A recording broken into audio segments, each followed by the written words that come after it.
There we go. Okay, welcome everybody. This is the sixth episode of BC Hockey's Chit Chat. I am Teresa Phillips. I'm your host for Chit Chats as well as female zone lead for the North. And we are so lucky to have with us tonight my friend and hockey legend, Dr. Hayley Wickenheiser. We got her to sit down for maybe an hour to chat with us about everything that's going on. Before we get into it, though, we do have to do some housekeeping stuff. Number one, we are recording this, so if you don't want your face to be shown, then turn your camera off.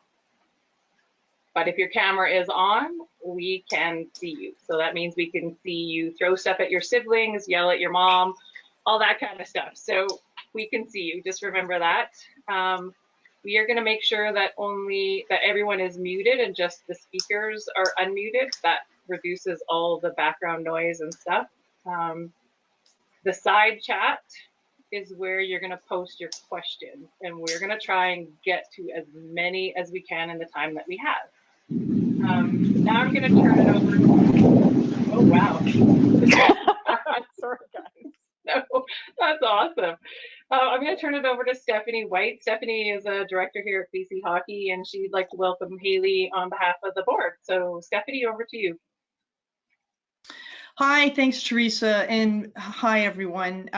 Again, my name is Stephanie White, and as Teresa said, I'm one of the board of director members. So I play a role with the chair of the board, Bill Green, in making sure that we help direct all the activities of BC Hockey. And so thanks for being part of this. And so I wanted to just say a couple of quick things here before we get going. First, I want to say if you're a person who joins these chit chats regularly, then I hope that you're really enjoying them. If you're new to it, I hope that you'll continue to come back and join all the great speakers that Teresa arranges and that we get on here. I want to thank the leadership of people like Teresa Phillips, who arranges for these calls and gets the great speakers on, because without Teresa, this is probably doesn't happen on a regular basis. And other people like our female lead in BC, Jen Lowen, who put a lot of time and effort into helping grow the female game. But one of the things I want to say is that this is a bit of a commitment, I'll say to you. We had our annual general meeting about a week or so ago, and Bill Green, who's the chair of the board, said to all the MHAs, all the districts, we're going to grow female hockey in BC. He made a commitment that we're going to do a better job about growing opportunities for females in the game, whether it's playing, coaching, reffing, being an administrator, whatever it is, that we're going to try and do more to improve the female game and the game for females if you're playing, on a co-ed team. So we don't know what that looks like yet. We'll need some of your input. So if you have ideas, talk to your female zone lead. So people like Teresa Phillips, talk to your MHA, your district, tell them to pass on the information to the office and let us know, because we want to know what you think we can do to improve female hockey, because it's important to us. And so I'm going to share on, I guess, on the spot here and saying that we're going to make this happen. We have a few ideas. We're going to probably do some really cool stuff around some eventing that we're hoping to host in BC soon. And so I just want to say that we're going to try and make female hockey better for all of you and all of your friends in the game. So thanks for being part of it.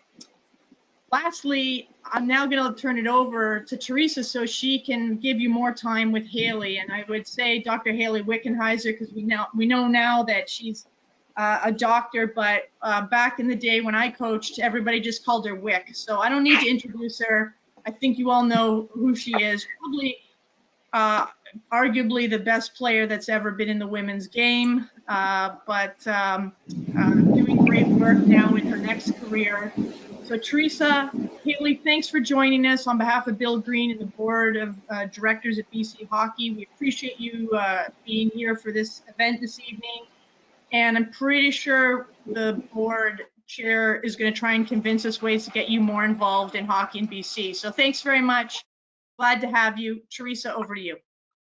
Thanks, Stephanie. So we're going to just jump right in. Hayley, the last time that we were together was in Surrey at Wickfest right before the world came to a screeching halt because of COVID. And while it seems like it was a long time ago, it really wasn't. But since then, you started a worldwide PPE drive for our frontline workers. You've graduated med school. You've got a book coming out. You got promoted with the Leafs. You've done some work with the IOC with the Summer Olympics. What's life look like for you right now? Are you slowing down? Well, first of all, thanks, Teresa, for having me, and Steph. You can still call me Wick. Please, everyone, just call me Wick. No need for the doctor. And Bill and Cam and the BC Hockey Association. I was very happy to hear that you guys are going to invest more in female game, because part of the reason we started Wickfest in BC after the 2010 Olympics was to try to kickstart female hockey out there a bit more. So that's really great. I just want to say hi to all the kids. I see some of you wherever you are across BC. If you can see the light show behind me, that is a wicked thunder and lightning storm. So hopefully you'll get entertained at the same time as I'm talking, and some thunder. So I brought the thunder, not on the ice, but here tonight. Anyway, it's been a crazy year. Yes, for those of you that don't know, I will start tomorrow. I will officially start my first shift as a doctor, as a resident doctor. And that means basically that I will see patients on my own and try to figure out what is wrong with them and figure out what to do with them, which is totally scary and horrifying, but it has been a long journey over the past 3 years since I retired from hockey and I went into medicine. And I can say that everything I learned in hockey prepared me very well to go through medical school. So if there's any of you out there thinking about being a future doctor, hockey is a great vehicle for that. And over the past year, I never thought I'd be finishing medicine in a pandemic. And I remember when the first COVID patient in Ontario was admitted to hospital, I was in the emergency room that night here in the GTA, and I got to see that patient. And I remember the doctors and nurses not being too sure of what to actually do. But one thing we knew was that there was not enough PPE, personal protective equipment, to go around over the next couple of days, and we were going to really run out. So that's when, that's a big one. That's when Ryan Reynolds and myself and Conquer COVID started, and we did this PPE drive, and we raised like $3 million and got 3 billion items of PPE. So that was the start of the crazy pandemic year. Since then, we've been doing some stuff with vaccinations called This Is Our Shot. I've been working with the Leafs, so I've been on the ice every single day for the past almost 2 months, whether it was with the Leafs prospects or the players. Tomorrow, for example, I'll be going on the ice with Mitch Marner in the morning. We're going to work on some stuff with Mitch and working on a lot of stuff with the players. So I have a pretty busy and diverse life. I'll go from the rink in the morning, and I will then put my scrubs on and I'll go into the hospital for the afternoon and part of the evening tomorrow. So that's kind of what my life is like right now. So I think it was slow for a little bit, now it's heating back up. That was a long answer, but there you go. Did you take time to relax at all? Or I don't even know if that word's in your vocabulary though, Hayley. I'm not really, I love to relax. As you can see, I spent most of the day outside hanging out, my last day of freedom, so-called freedom. But one of the cool things that I'll get to do at the end of this week is I'm going to fly out to Calgary. I'm going to go with my son Noah, who's 21 years old, and we're going to drive Vernon to Victoria, and he's going to go for his 3rd year of university at the University of Victoria. He missed all of last year, like probably so many of you did, Zooming from his bedroom in Calgary, and had a really, really hard time with it. And so I just wanted to also say that I know I'm looking at your faces, and I imagine you guys have this Zoom glaze that's come across you, having to do school for probably much of the year online, depending on where you live. And it's been really hard on kids. We see a lot of kids that have really struggled. So if you're one of those kids that's had a hard time, I just want you to know that you're not alone. My own kid has had a really hard time, but I think that the light is at the end of the tunnel now, and we're going to get to the other side of it. So stay positive, and of course school's over now, so that's a good thing. Yeah, everybody can take a break and just do whatever and stay away from the computer other than things like this, which, for all the bad things that COVID has thrown our way, I have to say, I'm not a social media person, or I don't like Zoom calls and stuff, but it's really connected us in ways that I've not done before. So in some ways, it's been good. I can't wait to get back to the face-to-face stuff, but it's been good in some ways. Yeah, oh, for sure. There's a lot of really good things that have come out of the pandemic. And that's kind of what my mindset has been ever since sort of day one of the pandemic. So I went from seeing this COVID patient in the hospital, working on the ice during the day in the emergency room at night, then to nothing. Everything stopped. The NHL stopped. The hospital, they pulled all the medical students out of the hospital because they were worried about running out of PPE and not being able to teach while they took care of sick people and those types of things. So my life like ground to a halt. And then I had to sit back and ask myself, okay, what are you going to do? Are you going to like sit on the couch and complain about it? Are you going to do something about it? And so that's when I sent that tweet out about the PPE, and Ryan Reynolds texted me a short time later and said, can I help you? So you never know, like one time, if you're stuck, just sometimes just taking the first step is the first way to go about things. And I always tried to look at the pandemic from as positive a position as I could. And I think that's how I try to look at life in general, is the glass is half full, not half empty. I like that. That's kind of how I try and approach it too, because otherwise it could just bring you down if you're looking at everything that's totally empty. One thing in my time that I got to know you over the last 5 or 6 years, your time management skills. Like,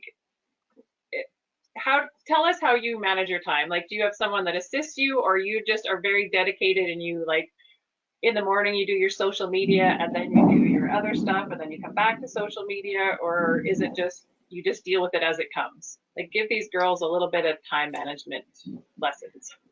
All right, so I'm gonna assume, looking at your faces, you're between the ages of like maybe 8. Can you hear that thunder? Oof.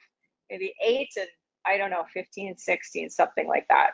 So you know what? I have someone, her name is Hayley, and we've worked together for 15 and a half years, if you can believe it. She helps me with everything. She does all of WICFest. She's amazing. But she doesn't do my day-to-day schedule and my day-to-day life. That's all that comes down to me. So ever since I was probably like 9 or 10, I guess going into maybe grade 5 or 6, when you kind of had to, when you have a daytimer and you start writing in your daytimer, I don't know what grade that is these days, but I always had a daytimer. I had this log book, and I would always write what I was going to do on the day, and I would have my goals for the day and my plan, and I was always really organized, probably because my mom and dad were teachers, so just I grew up, came by it honestly.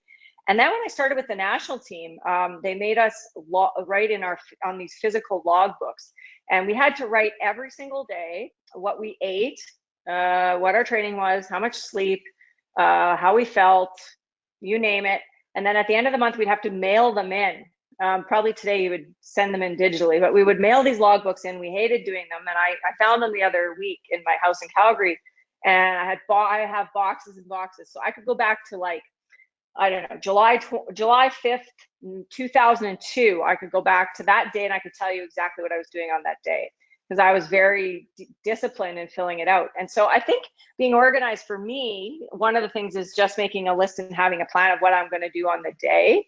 And that's kind of how I manage my time. As far as social media, it's a double-edged sword because there's a lot of good that comes with social media, but there's also a lot of negativity that comes with social media. And so I would encourage all of you kids to not get off social media, because that's not realistic, but to maybe set a goal for the amount of time that you're going to spend on social media, and make sure that the type of things you're doing on there are healthy and positive. And I want to also tell all of you kids that there is a lot of illusion on social media. A lot of what you see is not reality. It is not what life is like. Everyone has ups and downs. Not everything is always good. So be careful with the social media stuff. But I use Twitter for my news information sometimes, and I'll go on Instagram and see what my friends are doing and kind of, scroll around just like you guys all do. And I use it to post stuff and get stuff out there. So that's kind of how I organize my time. I can see them all listening intently. Are you I don't, and I had forgotten this, and maybe the kids don't know, but you're also a member of the International Olympic Committee, correct? I am. Yes, yes, I am a member.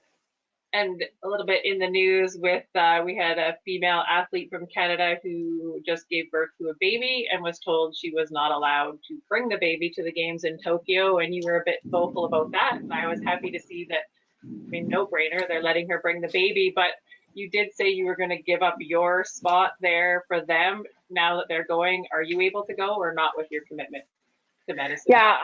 Yeah, so yeah, Kim, the basketball player who an archaic rule. I am an IOC member. There's a lot of things that happen at the IOC that I 1000% disagree with, and it is a bit of not only an old boys club, but a Eurocentric club stuck in about 1952 some days.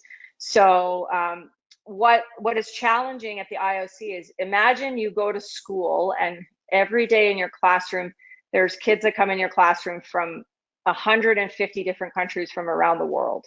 Some of them don't speak English. Some of them are extremely wealthy. Some of them are extremely poor. So, all walks of life. That's kind of what the IOC is like, and it's very political. And so when I heard about this basketball player who couldn't take her baby, I thought, well, that's just ridiculous. About 150 IOC members don't really need to be at the games, myself included. Let the athletes go. And so I am not actually going to the games for many reasons. I will have to work. I have my leave commitment. I also wasn't sure it was the right thing to do with COVID. It looks like maybe the situation is going to be a little bit better, but sometimes the IOC runs roughshod over things, and there's been a lot of things that I haven't enjoyed about it, but at the end of the day, I still love the Olympic Games. Oh, they're super exciting, and you must be excited that softball's back in, hey? Yeah, softball for sure. So for you kids that definitely weren't born, I played softball in the Summer Olympics in Sydney in 2000. So what I would do is, I grew up in Shaunavon, Saskatchewan, and it's a small farming community, and I'd play hockey in the winter, and then when hockey season was over, I'd throw my skates away for like 4 or 5 months, and I'd play fastball, softball, so windmill. And I got to be pretty good because it was just what I did, 2 sports. And I always played a lot of sports when I was growing up. I didn't just play hockey all year round. And the national team called when I was about 15, the junior national team. And so I went to the World Championships, and I actually thought I would go to the Olympics in softball before hockey in 1996, when the women played in Atlanta. Was the first year for women's softball. And then all of a sudden, 1998 women's hockey came along. And so I was like, oh, that's what I'm going to do, because hockey was my first love. But I did go to the Olympics in softball. I played a combination of third base and outfield. And what I did in order to make that happen is I actually moved to Vancouver, and I went to Simon Fraser University for a year. And so I took 6 courses, and I would practice with the Simon Fraser softball team in the morning between like 6 and 11 a.m. Then I would do my schoolwork. Then I would drive across Vancouver, and I would practice with the UBC men's hockey team in the late afternoon, evening. And I did that for about 9 or 10 months. And I remember there was a few national team camps at that time where I would actually have some of my teammates hit me ground balls, and I would pitch to them and throw me some batting practice in the rinks. I remember one at the Ice Gardens here in Toronto. I had a couple of my teammates playing softball in the lobby. So I did both sports. And I think for you guys listening, it's really important to throw your skates away when the hockey season is over and play lots of different sports. So I can tell you, for example, tomorrow, I'm going to actually do something kind of fun with Jason Spetz. We're going to play badminton on the ice. We're going to see how that goes. So we try to be really creative, and we try to do lots of fun stuff. And I think the more and the longer you play hockey and the longer you do sports, you realize that you have to have fun doing it. And if you play hockey all year round, hockey doesn't get to be much fun after several years of doing that. It can be really, really a grind, and it's hard on your body. So do lots of sports. They get burnt out too, I find. Yeah, grumpy. Mentally. Yeah, grumpy, yeah. And more prone to injuries too, don't you think? What's your take on that? That if, you're training your body in different sports, you use different muscles, whereas if you're just sport specific, it's easier for injury. Is there any truth to that? lot of truth, because from a medical perspective, what happens is you get what's called imbalances. So if you just play hockey, for example, your quadriceps in your legs can get really strong, but your hamstrings become really weak because hockey players don't have very strong hamstrings just by the nature of skating. So you get these imbalances from the front to the back of your body by doing one thing like hockey or anything. And so I think that's why it's important to do cross training and all sorts of different things and work on your skills, like your shot. I don't see enough female players working on their shot, watching hockey, doing lots of things like that without just having to play it all year round. Do you want to talk a little bit about the book you have coming out in October? Oh yeah, sure. So I started this book actually just before the pandemic hit, maybe 4 or 5 months before, and I wrote it kind of talking into my phone on my long drives to the rink and back each day in the Toronto traffic.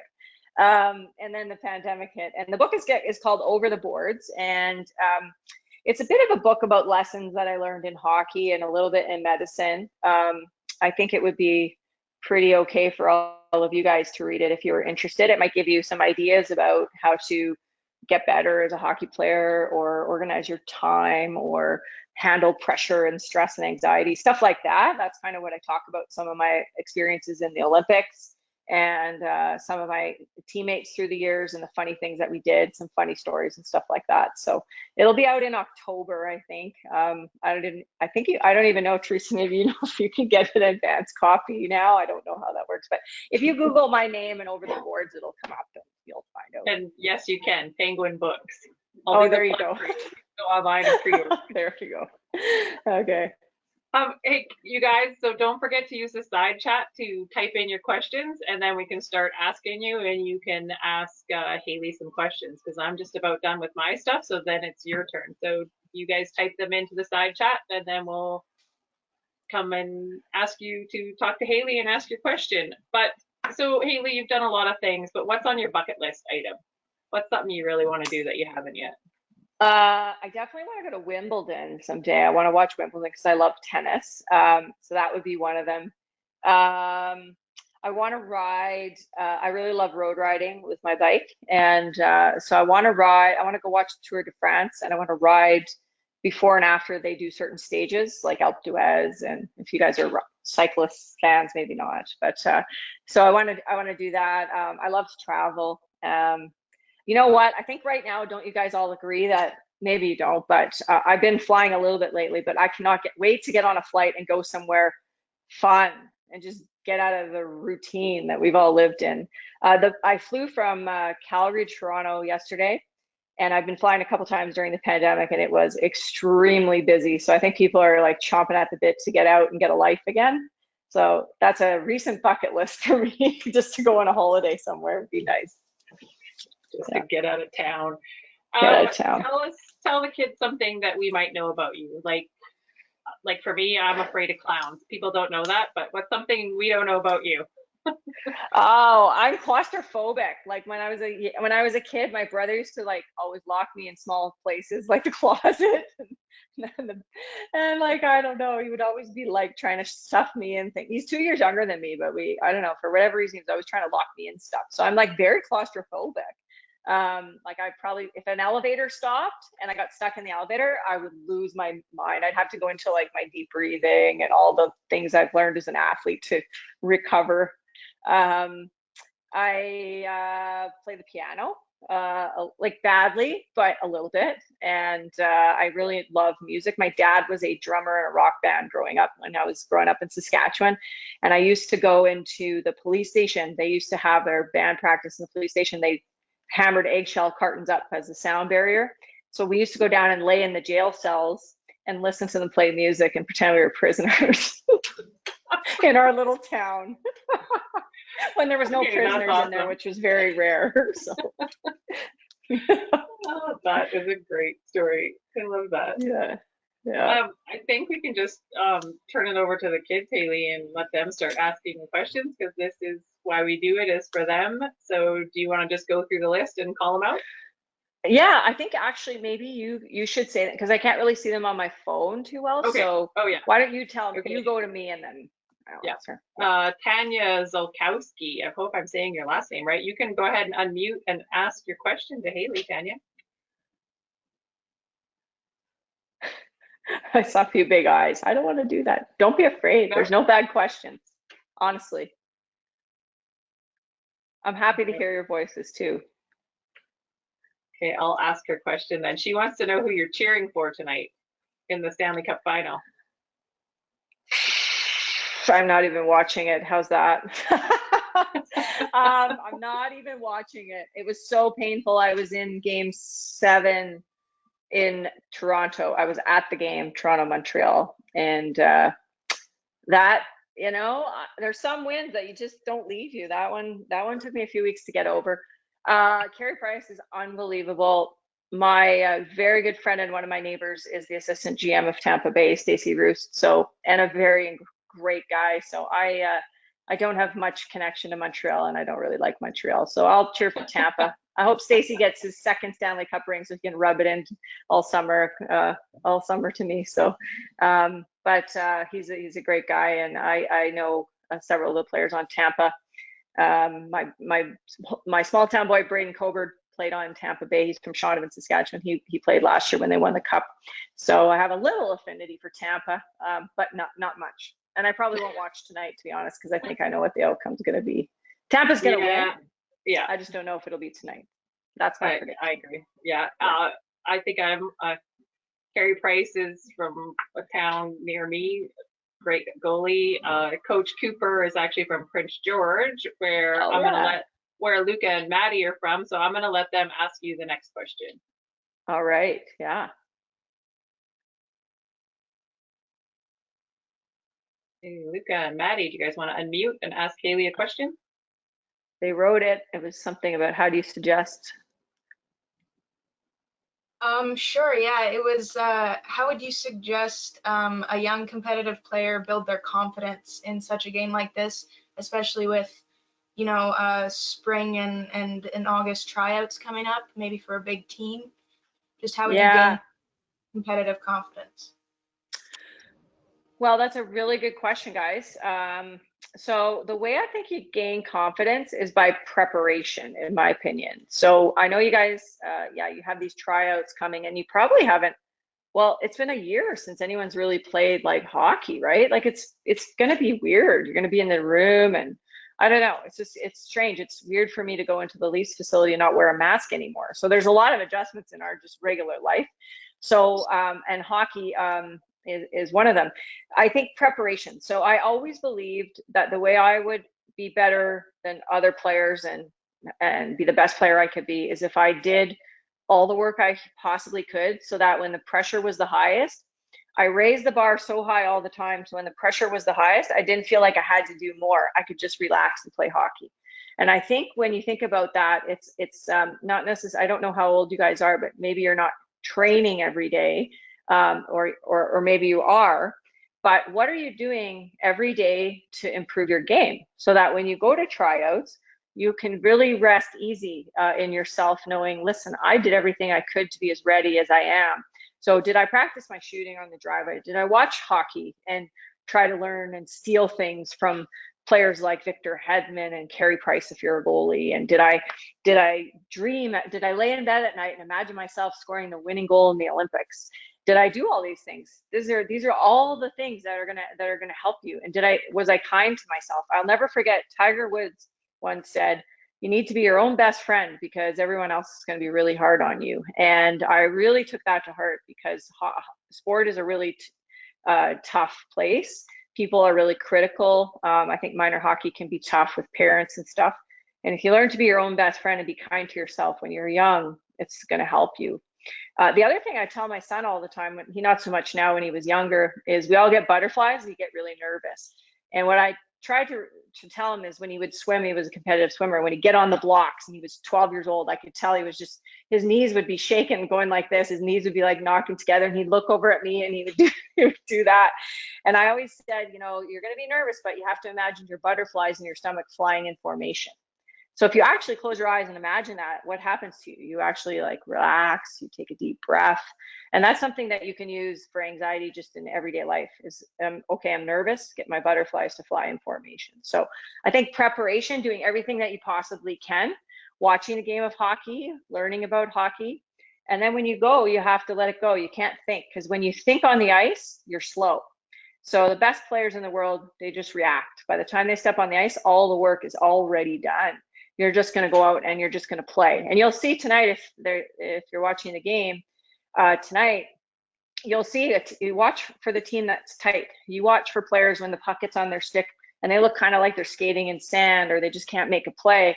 And then watch the momentum shifts in a game like tonight. This is how you learn how to play under pressure, by watching the body language of other great players and what they're doing under pressure, and imagine yourself doing that. So I think for me, those are some of the things that I used.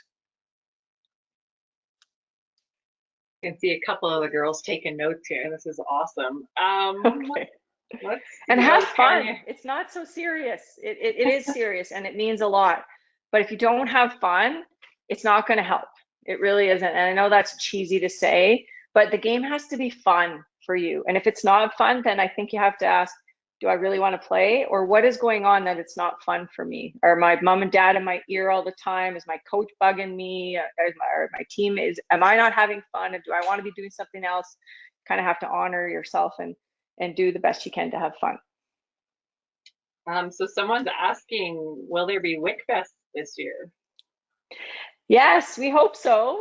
We're waiting to hear from Calgary Minor Hockey, I think within the next 2 weeks, about November in Calgary. We have 2 dates there at the end of November, the last 2 weekends. February 4th to 6th, I believe, is Surrey. And that plan is a go, as far as I know. Teresa, you probably know as much as I do. But we're really excited to be going back to Surrey and to be hosting Wickfest. So hopefully those of you that are going to come to Wickfest, we'd love to have you there. Oh yeah, that's the dates that I heard last, but I haven't heard if it's a go. Hoping that it is, because it's so much fun. I think by then we're going to have a fourth wave, I think, but by February I think we'll be through it. Really, a fourth wave? I think we will, but I think it will be hopefully everyone's vaccinated, which is going to help people get less sick. And if we do have a fourth wave, it might be a variant, which are less serious than the first COVID that we saw. So if we do have a fourth wave, I think we're going to get through it okay. Good, as long as it waits till after the 20th and I have my second shot, bring it on. Yes. I'll predict September, Bronwyn, but I'm no expert. Yeah, I think you kind of are. Bronwyn Lee, you have a question you want to ask Hayley?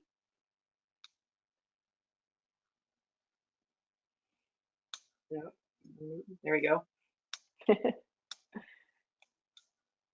Yes. It's a little different because I play goalie, but during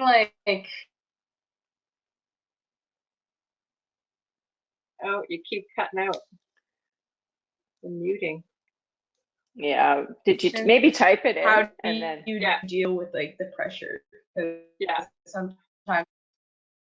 Her question is, how do you deal with high pressure and nerves during a game? Sorry, Bronwyn, you're cutting out. And you're a goalie, I think I heard too.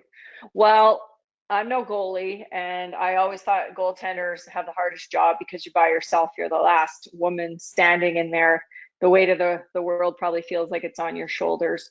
Again, with pressure and nerves and stuff like that, I go back to what I just said about butterflies and formation and preparation. I think also in hockey, you have to learn to have a short-term memory. And I'll never forget, Daryl Sutter once told me in the bowels of the Saddle Dome, he said, you know, Hayley, hockey is like a life, and pro hockey is a lot of roller coaster. And the players that tend to do well over years can just stay off the roller coaster and stay really consistent. And I think that's kind of where you have to be emotionally with yourself. So if you watch Carey Price, why is Carey Price so great? I knew Carey Price when he was 18 years old.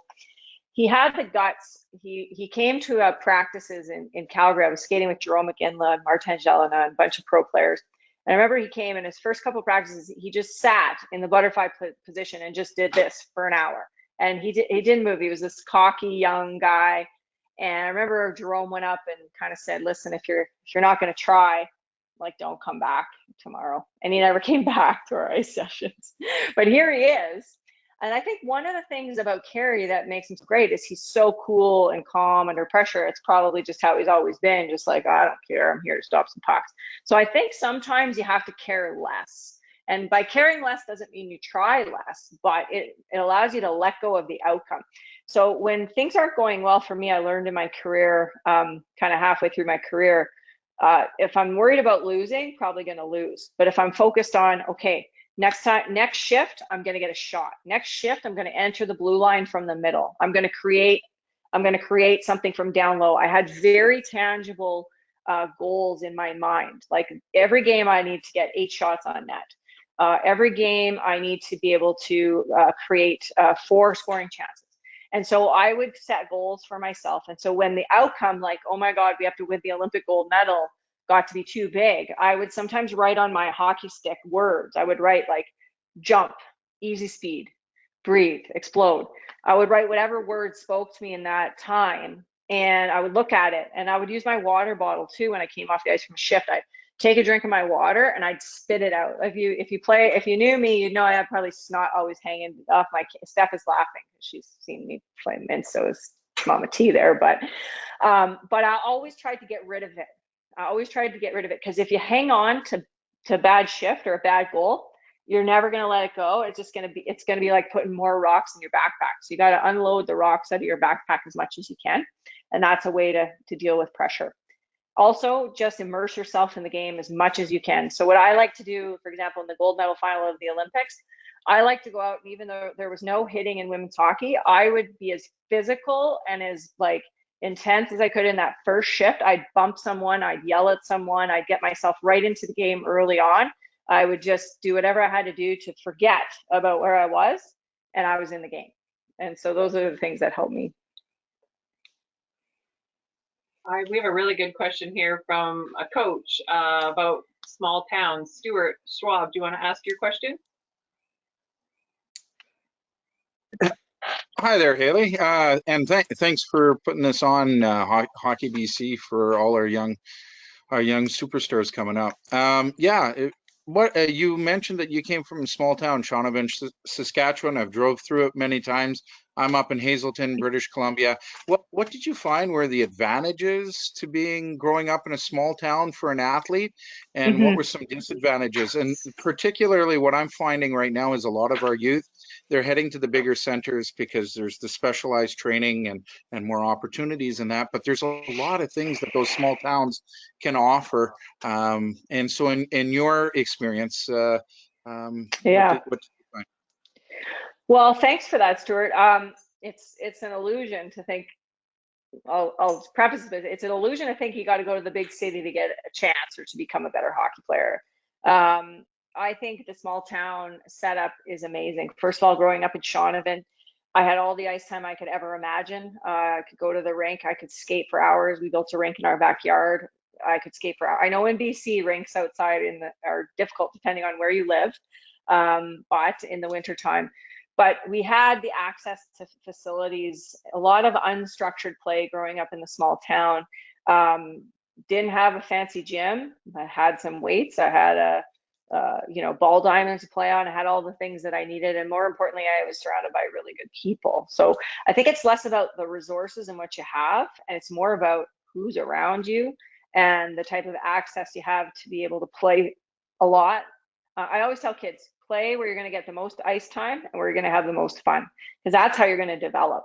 Don't play on a higher team or try to go for AAA if you're just going to sit on the bench. Play AA where you can play a lot and you develop your skills.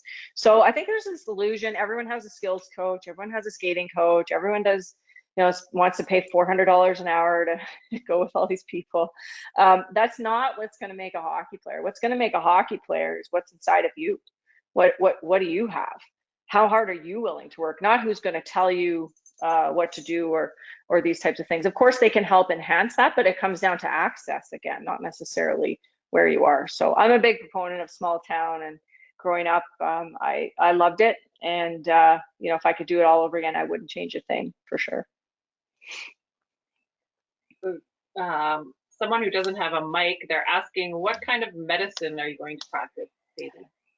Yeah, so right now I'm in doing family medicine, which is a 2-year program, but I'm sort of specializing in emergency medicine. It's called a 2+1 is what I think I will do. So I will be back to a small town, maybe like a rural emerge doc, or a doctor that maybe flies up to the middle of nowhere sometimes to do interesting medicine. I like trauma and emerge because it's fast and action paced, which is no surprise probably to all of you. So I may die a slow death in the family med clinic tomorrow, but I have to do it to get there. Oh, it won't be that bad. You got it. We'll see. I'll tell you tomorrow night. Okay, sounds good. Brooke Buchanan, do you want to ask Hayley a question, Brooke?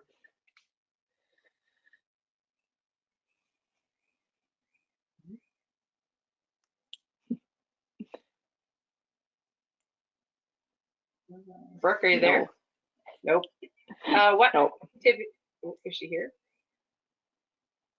What activities did you do to help your hockey as a team? To help hockey as a team. team? As a Yeah. team? Ooh, that's a good question. We did so many cool things through the years, like whether it was a club team or on the Olympic or national teams that I played on.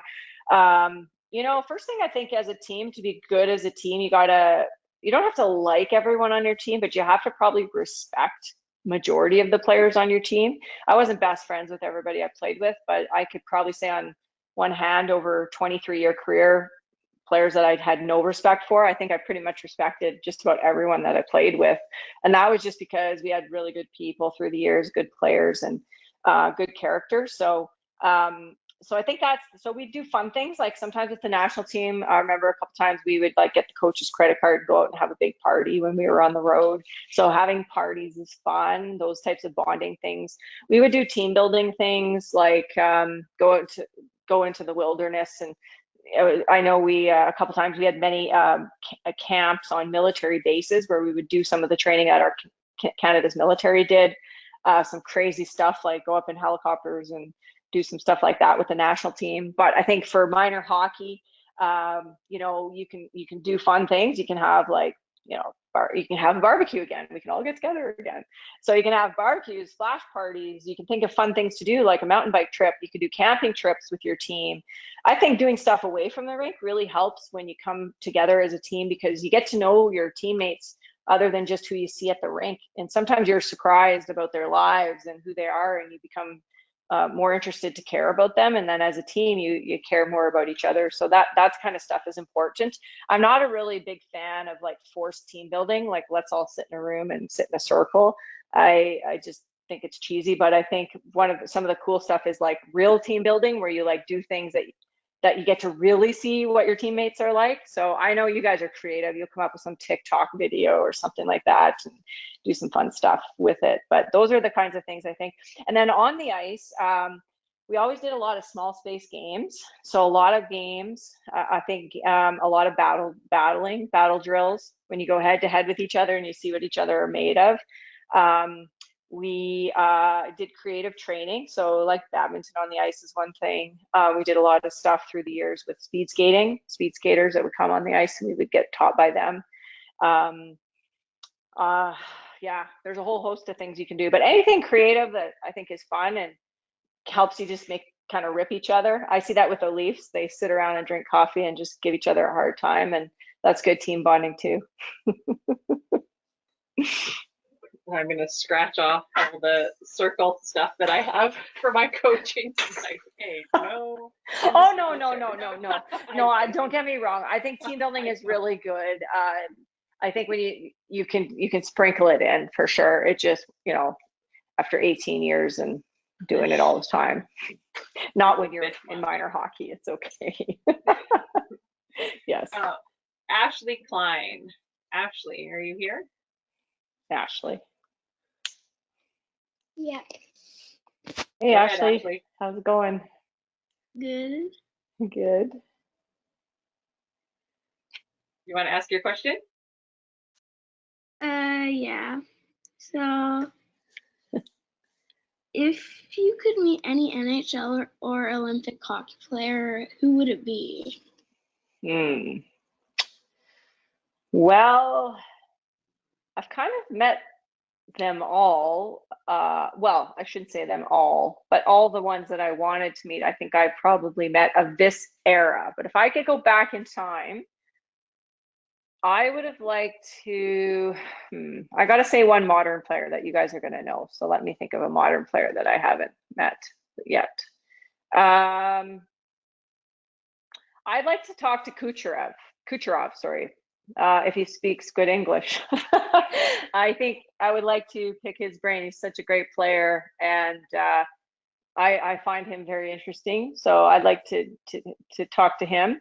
I think Pasternak would be a good time to go out for dinner with and like have like a fun time. David Pasternak, if you've seen some of his outfits, entertaining. In the past, though, I got to meet and know Gordie Howe a little bit, but it was in his years when he was sort of failing. And I would have loved to know him when he was about 30 years old or 40 years old, just to see and witness that. Yeah, so those players, I'll say. It's a good question. Made me think for sure. And maybe Harlamov. That'll be way before your guys' time, but yeah.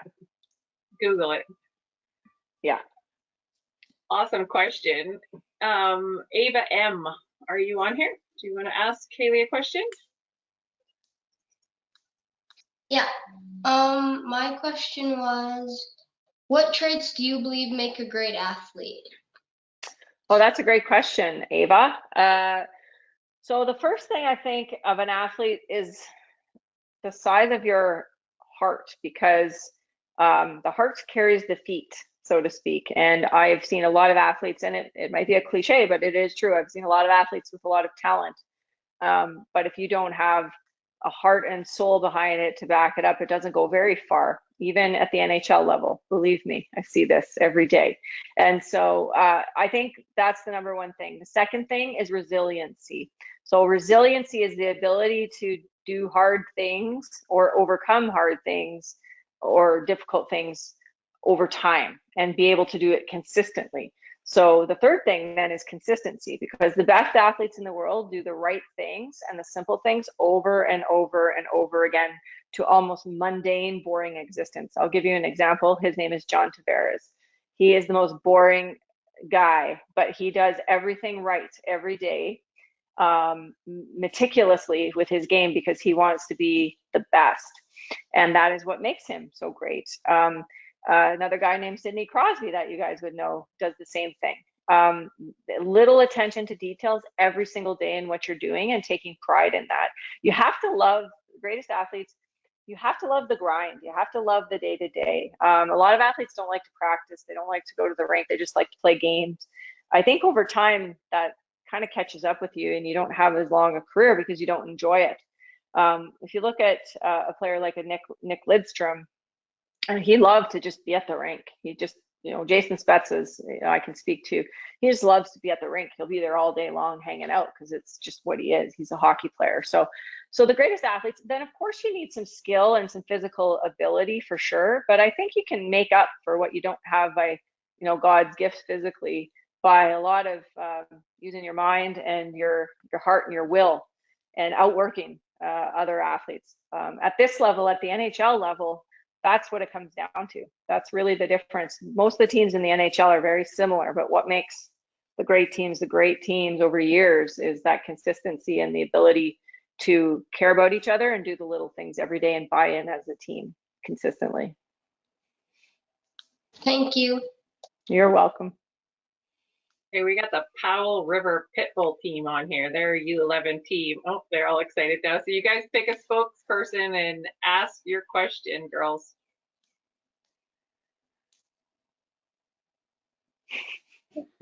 Hi. Hi. We just wanted to ask, who's your favorite NHL player? Well, I might be biased. I'll say Sidney Crosby is just because I trained with him for several years. I've known him for a long time, and I really respect the way that he plays hockey. I think he plays a 200-foot game, so to speak, both ends of the ice. And I think he makes players around him better. So he's one of them. I guess on the Leafs, I should say, of course, we have a lot of great players. We have a guy named Austin Matthews, who's a pretty talented player, very, very, very gifted. A guy named Mitch Marner's pretty good too. And of course, John Tavares, Jason Spezza. So we have a lot of good players on the Leafs as well. But I think Sid's probably my favorite just because I know him and I know what he's kind of, how he operates every day. And I have a lot of respect for that. Can you say how Tavares is doing? Yes, he's doing great. He'll be back skating this week, and he's come along. He's doing really well. Yeah. Oh, that's good. That was just horrific to watch. Were you there? Yeah, I was there. I was in the rink, and that was one of the worst things I've ever seen in a hockey game. I've seen quite a few things, some bad ones, but the reason it was quite scary was it was quiet, so you could hear everything, what was going on.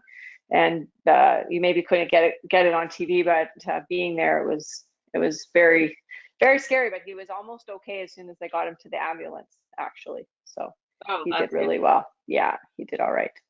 Awesome. Brenna Hannon. Hope I'm saying your name right. Brenna, are you on here? Yeah, I'm here. Hey, Brenna. Sorry, one moment. There we go. I kind of have a two-part question, if that's okay. And Hayley, I would just like to thank you for being here and doing this because you've been my idol for a really long time. I know I'm a little older than a lot of the girls in this group. I just graduated university. I was playing university hockey, so I'm doing the transition from not really being a player anymore and transitioning into coaching. And my first question would be for that. Do you have any advice for making that transition? Because I've always identified as being a hockey player, and now I guess I'm not really one. So do you have any advice for that? That's my first part. Yeah, that's great. Well, thank you very much. First of all, you'll always be a hockey player. I find even I'm now in my fourth year with the Leafs. I remember my first year with the Leafs, I was like, oh man, I'm still a hockey player. Like, I'm not a coach. Like, what am I doing? But you'll always be a hockey player. So don't lose that because you have an intimate understanding of what it's like to be a player. And players today relate to that. They want to know that you understand what they're going through. So that's the first thing. Secondly, with coaching, I think the biggest thing I would say is be yourself. Players can really see through when a coach is trying to put on a show or be somebody that they're not. You don't have to be anything different than you are. But what I would say is just be prepared, right? So when you are coaching and you go there, if you know your stuff and you kind of have a bit, I think, of it's like being a doctor, like for the first time, like how I'm going to feel tomorrow when I walk into the family med clinic and I wear this doctor badge. You feel like it's called imposter syndrome. It's like, I'm not really a doctor, like I shouldn't be here. And you feel like that as a coach. I felt like that a couple times when I went on the ice with the Leafs the first kind of couple times, like, oh, I was a player here, but you get through it quite quickly, and you just have to build the confidence. But I think by being prepared, by listening and by asking the players what they're thinking and feeling, I think that's a good start to move forward with the kids of this generation and players of this generation. Don't be afraid to be confident in your decisions as well. If you waver, sometimes that goes against you as well. So you have to kind of have that soft hardness sometimes, I think, as a coach. Perfect. Thank you so much. And you mentioned a little bit briefly about med school, and that's kind of my second question. So I studied pre-med when I was at university, and so I'm working on my med school application. So I was wondering what skills in hockey helped you when you were going through medical school? Oh, everything. Honestly, you have an advantage. You have an advantage over every other med student when you apply being played at the level that you've played at university hockey, because you know probably how to time manage, you're probably organized, you're probably smart, hardworking, disciplined. You know how to work in a team. You know how to take failure and setbacks and use them to move forward. So all the things that you could think about, you need them every single day in medicine. You probably also know how to accept criticism, which a lot of people don't. But when you're a hockey player, you get told all the time everything you're doing wrong. And so you learn how to deal with that, right? Like that's just part of being an athlete. And a lot of kids, a lot of people grow up they don't handle that very well. And sometimes I see residents, when they get criticized or feedback on something, they just crumble into a ball. And I'm like, oh man, I wish somebody talked to me that nice when I played hockey. So use all those skills that you have. And again, be yourself on the med school interview. Everybody knows if people are trying to put on a show. So that's best advice I could give you. And don't quit if you don't get in the first time. I didn't. Thank you so much. I really Okay. appreciate it. It was great You're talking welcome. to You too. Take care. Great question. So you guys, we've got 5 minutes left. We're going to try and get as many as we can. Please don't be upset if we don't get to you. We could talk to Hayley for hours, but she is a busy woman, so we're thankful for the hour that we have. Harmony P, you have a question? Yes, my mom's thinking about getting me rollerblades to practice skating more, and I was just wondering what benefits you would get from rollerblading around the neighborhood, because you can't really just go to the ice right now. So Yeah, I think rollerblades are great. Now the rollerblades they make, I think Mars Blade is a good one. They have stuff coming out. But I use rollerblades. I still rollerblade actually when I just want to get a workout outside. I go in my rollerblades.